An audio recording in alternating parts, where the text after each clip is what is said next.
Video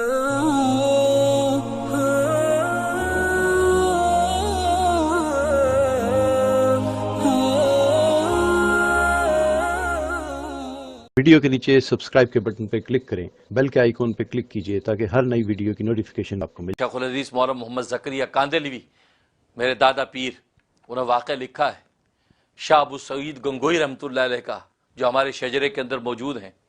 ان کا بڑا عجیب و غریب واقعہ ہے۔ ان کے دادا تھے شاہ عبد القدوس گنگوئی رحمۃ اللہ علیہ، اور شاہ عبد القدوس گنگوئی رحمۃ اللہ علیہ کے زمانے میں جب موجود ہیں فیوز و برکات لیے نہیں، آوارگی میں ٹائم گزار دیا، گنگو کے صاحبزادے شہزادے بنے ہوئے تھے، اسی ٹائم پاس کر دیا، یہاں تک کہ شاہ عبد القدوس گنگوئی سے دنیا بھر سے مصر و بغداد سے لوگ آ کے فیوز لے گئے۔ اب وہ فوت ہو گئے۔ جب فوت ہو گئے تو اب ان کو احساس ہو کہ اوہو، میں نے کتنا بڑا نقصان کیا کہ میں نے ان کی زندگی میں ان سے فیض و برکات نہیں لیے، اور پورا عالم جہان ان سے جو ہے وہ فیضیاب اور سیراب ہو کے چلا گیا۔ لوگ کہہ کہ میاں صاحبزادے آپ نے کچھ نہیں پایا اپنے دادا میاں سے۔ اب یہ پریشان، انہوں نے سوچا کہ میں اب سیریس ہو کر فیوز حاصل کروں گا۔ اب یہ بلخ پہنچے۔ بلخ کے اندر نظام الدین بلخی رحمۃ اللہ علیہ، وہ شاہ عبد القدوس رحمۃ اللہ علیہ کے خلیفہ تھے، وہ ہندوستان آئے تھے، یہاں سے فیوز لے کر بلخ چلے گئے، بلخ میں ان کا فیض تھا۔ اب یہ ابو سعید گنگوئی وہاں پہنچے، انہیں پتہ چلا کہ صاحبزادے آ رہے ہیں، میرے پیر و مرشد کے پوتے آ رہے ہیں۔ وہ تو جناب پورا شہر استقبال کے لیے نکلا، استقبال کیا ان کا، اور یہ گنگو سے گئے تھے، گنگو ہندوستان میں۔ اب استقبال کیا، استقبال کر کے جناب شاہی مہمان خانے میں اپنے ٹھہرایا، اور صبح شام مرغ مسلم دعوتیں ہو رہی ہیں۔ پورا ہفتہ اس طرح گزرا۔ جب ایک ہفتہ گزرا تو شاہ ابو سعید گنگوئی رحمۃ اللہ نے کہا کہ حضرت اجازت دیجیے کہ اب میں اپنے وطن واپس جاؤں۔ فرمایا کہ جیسے آپ کا حکم ہے، آپ تو ہماری سر آنکھوں کے نور ہیں، آپ تو ہمارے پیر و مرشد کے پوتے ہیں، جیسے چاہیں۔ اس کے بعد شاہ سعید گنگوئی نے کہا کہ حضرت میں یہ کچھ لینے نہیں آیا تھا جو آپ نے دیا، دعوتیں دی، کھانے کھلائے، میں تو وہ نعمت لینے آیا تھا جو نعمت آپ ہمارے ابا دادا کے گھر سے لے کے آئے تھے۔ آپ ان سے جو لے کے آئے تھے وہ امانت لینے آیا ہوں۔ ظاہر ہے کیا مطلب، وہ فیوز و برکات، وہ روحانی تجلیات۔ اب جیسے ہی سنا نظام الدین بلخی رحمۃ اللہ علیہ کے ایک دم نگاہ بدل گئی، چہرہ بدل گیا، اور انتہائی غصے سے فرمایا کہ جاؤ پھر طویلہ کے اندر جا کے بیٹھو اور وہاں کتوں کو نہلاؤ۔ طویلہ کہتے ہیں کہ وہ جہاں پر گھوڑے چیزیں باندھتے ہیں، وہ طویلہ، گوبر بھی ہے ان کا، جانوروں کا، گھوڑوں کا، ان کے گھوڑے تھے، اور وہاں کتے بھی تھے شکاری۔ جا کے جاؤ طویلہ کے اندر بیٹھو اور وہ شکاری کتوں کو صبح شام نہلاؤ، اور جب تمہیں حکم دیا کریں ان کے زنجیر پکڑ کے ہمارے ساتھ چلا کرو۔ رنگ ہی بدل گیا، ڈانٹ کے کہا، اور خادم سے کہا کہ یہ طویلہ کے اندر بیٹھے گا، 2 وقت کی روٹی دے دیا کرنا، جو کی 2 روٹیاں، پانی کا گلاس دے دیا کرنا، اور کہا کہ تمہیں ہمارے سامنے آنے کی اجازت نہیں ہے، جب خود ہم اگر تمہیں کہیں تو کہ ہمارے سامنے آنا، ورنہ تمہیں سامنے آنے کی اجازت نہیں۔ اور کبھی وہ سامنے آتے تو شیخ نگاہ نیچے کر لیتے، منہ ادھر کر لیتے، دیکھتے ہی نہیں تھے، اور وہ چوڑے چماروں کی طرح وہاں بیٹھے رہتے دروازے۔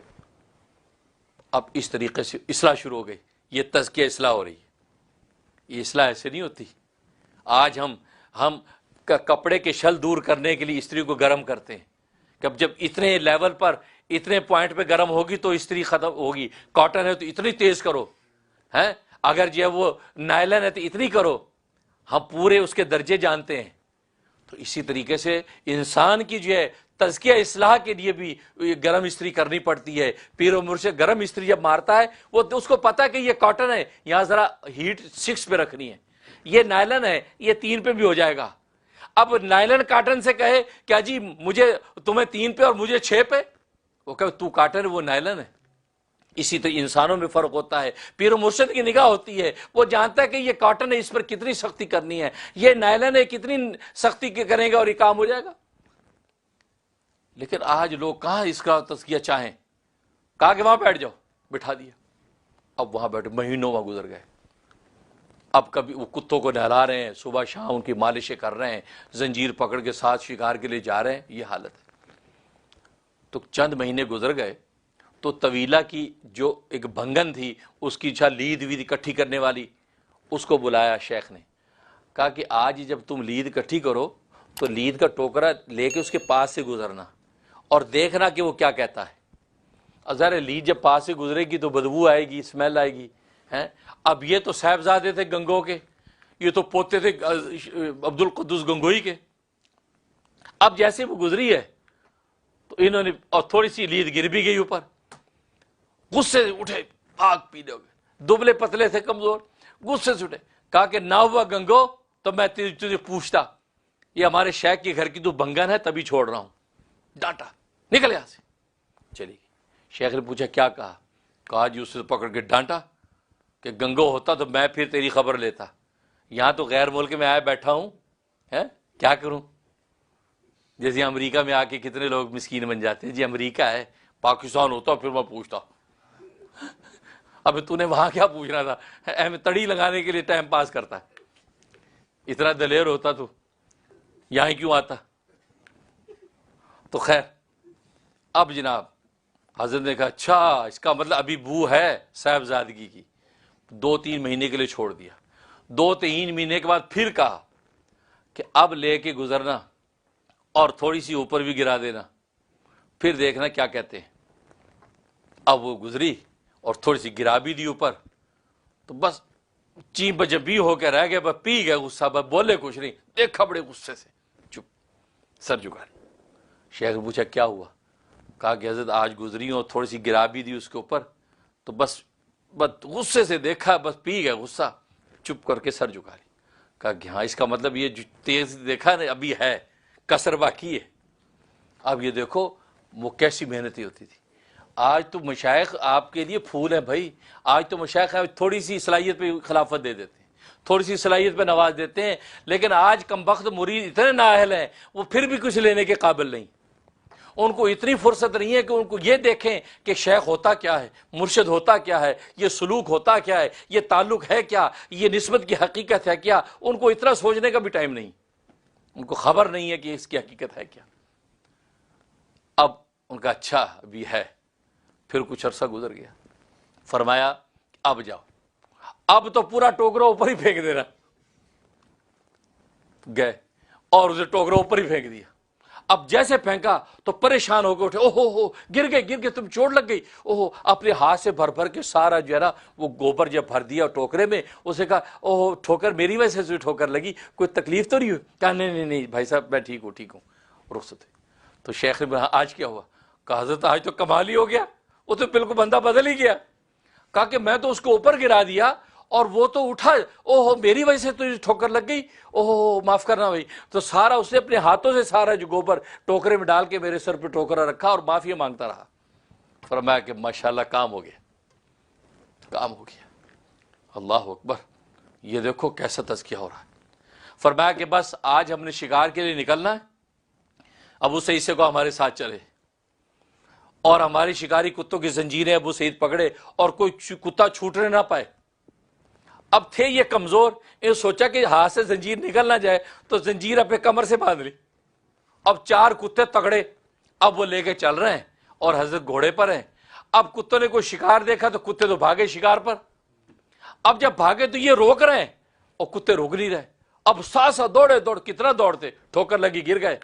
اب وہ شیر جیسے کتے گھسیٹتے ہوئے گھسیٹتے لے جا رہے ہیں اور حضرت زخمی ہو رہے ہیں، کانٹے لگ رہے ہیں، پتھر لگ رہے ہیں، سر لگ رہا ہے، لہو لہان خونم خون ہو گئے.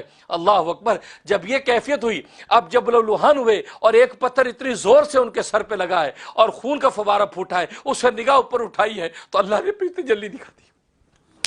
اللہ نے اپنی تجلی دکھا دی جس کے لیے وہ اب تک محنت کر، جو وہ چاہتے تھے، جو ان کا مطمع نظر تھا، جس کے لیے یہاں پر وہ جوتیاں رگڑ رہے تھے، صاحبزادگی کو چکنا چور کر دیا تھا. اللہ نے اتنی محنت کے بعد جب انہوں نے نگاہ اٹھائی، اللہ نے اپنی تجلی دکھا دی اور اللہ کی تجلی دیکھ کر وہ اپنی ساری کی ساری زخموں کی تکلیف بھول گئے. اللہ اکبر، اللہ اکبر. دیکھو اس اللہ کی تجلی کو حاصل کرنے کے لیے کیا محنتیں کر رہے ہیں. اور اللہ کو بھی ترس آ گیا اس شخص پر، ترس آ گیا. جیسے اللہ کی تجلی دیکھی ہے، اس تجلی کے لطف میں ایسے منہمک ہوئے ہیں، مست ہوئے ہیں، نہال ہوئے ہیں کہ وہ بھول گئے کہ کہاں زخم تھے، کہاں تکلیف تھی. جلدی سے دوسرا جو وہ خادم دوڑا، انہوں نے سنبھالا حضرت کو. حضرت بے ہوش ہیں، اٹھا کر جو مہمان خانے میں لے آئے. مہمان خان نے لٹا دیا تو حضرت شیخ نے کہا کہ ان کو چوزے کی یخنی پلاؤ. چوزے کی یخنی ان کو پلائی جا رہی ہے. اب یہ چوزے یخنی پی رہے کیونکہ 2-3 پسلیاں بھی متاثر ہو گئیں. اب چوزے یخنی پی رہے ہیں. اب کچھ طبیعت بہتر ہونے لگی لیکن وہ لطف تجلی کا حاصل کرنے کے چکر پہ پڑ گئے. پھر وہی خیال ہے کہ یا اللہ وہ تجلی ایک مرتبہ اور دکھا دے. اللہ جس ذات نے ساری کائنات کو حسن بانٹے ہوں وہ اپنے حسن کا شمع دکھا دے تو کائنات نہال نہیں ہو جائے گی. آج معمولی سے کسی حسن کو دیکھ کر فریفتہ ہو جاتے ہیں. آبشار کا حسن، پہاڑوں کا حسن، فضاؤں کا حسن اور دریاؤں کا حسن دیکھ کر، موجوں کا حسن دیکھ کر نہال ہوتے ہیں. کسی مجازی معشوق کا حسن دیکھ کر نہال ہو جاتے ہیں. یوسف کے حسن کو دیکھ کر فریفتہ ہونے والی وہ مصر کی بیگمات کہ جو حسن یوسف کو دیکھتے دیکھتے اپنی ہاتھوں کی انگلیاں کاٹ بیٹھی، ان کو پتہ بھی نہ چلا کہ ہم اپنے ہاتھوں کی انگلیاں کاٹ بیٹھی کیونکہ وہ یوسف کے حسن کے اندر منہمک تھی. تو یوسف کے حسن میں ایسی تاب ہو کہ جس نے یوسف کو حسن بانٹا ہو اس کے اپنے حسن کا کیا عالم ہوگا. تو اللہ نے وہ جو تجلی دکھائی تھی اس کا ایسا لطف پایا کہ اس دوران میں پھر دعائیں کرنے لگے یا اللہ مجھے ایک مرتبہ پھر اپنی نور کی تجلی دکھا دے. کہتے ہیں کہ اللہ نے ان کی دعا قبول کر لی اور وہ اس دوران میں پھر ان کی نور کی تجلی جب دیکھی ہے اور جب نور کی تجلی دیکھی تو خوشی سے اتنے زور سے وہ ہنسے، خوشی سے اتنے زور سے ہنسے کہ ایک پسلی ٹوٹ گئی. کمزور تو تھے، ایک پسلی ٹوٹ گئی اس خوشی میں کہ اللہ تو نے اپنی یہ تجلی ایک دفعہ اور دکھا دی. اللہ کے نور کی تجلی میں کیا تسکین ہوگی، کیا لطف ہوگا، کیا لذت ہوگی، کیا مزہ ہوگا کہ سب کچھ بھول کر کہتے ہیں اللہ پھر دکھا. پسلی ٹوٹ گئی. چوزے کا جوس پی رہے، اس کا سوپ پی رہے، آخر طبیعت بحال ہو گئی. اب ادھر کیا ہوا کہ جب وہاں سے واپس آئے جیسے ہی تو نظام الدین بلخی رحمۃ اللہ علیہ خواب دیکھتے ہیں اور خواب میں شیخ عبد القدوس گنگوئی رحمۃ اللہ علیہ وہ ان کے پیر و مرشد آئے، یعنی عبدالسعید کے دادا وہ آئے اور آ کے بڑے رنجیدہ ہیں، غمزدہ ہیں. کہا کہ نظام الدین میں نے تجھے دینے کے لیے، عطا کرنے کے لیے تجھ سے تو اتنی محنت نہیں لی جتنی تو نے میری اولاد سے لی. میری اولاد سے تو اتنے مجاہدے لے رہا ہے، اتنی محنتیں لے رہا ہے، میں نے تجھے تو اتنی مشقت میں نہیں ڈالا تھا. یہ کہا اور خواب ختم ہو گیا. صبح اٹھے اور جلدی سے ابو سعید کو سینے سے لگایا اور جو تھا منتقل کر دیا. کہا کہ ہندوستان سے جو امانت لے کر میں بلخ پہنچا تھا آج امانت ابو سعید میں تجھے دیتا ہوں، اب جا کے تو ہندوستان کے اس امانت کو پھیلا. اور جب وہ ابو سعید وہاں پہنچے ہیں پھر ابو سعید کا فیض ہندوستان کے اندر ایسا پھیلا کہ آپ کی خانقاہ کا بازار گرم ہو گیا. دیکھو میرے دوستوں بزرگوں کس طریقے سے ملا، ایسے نہیں ملا، کتنی محنتوں سے ملا.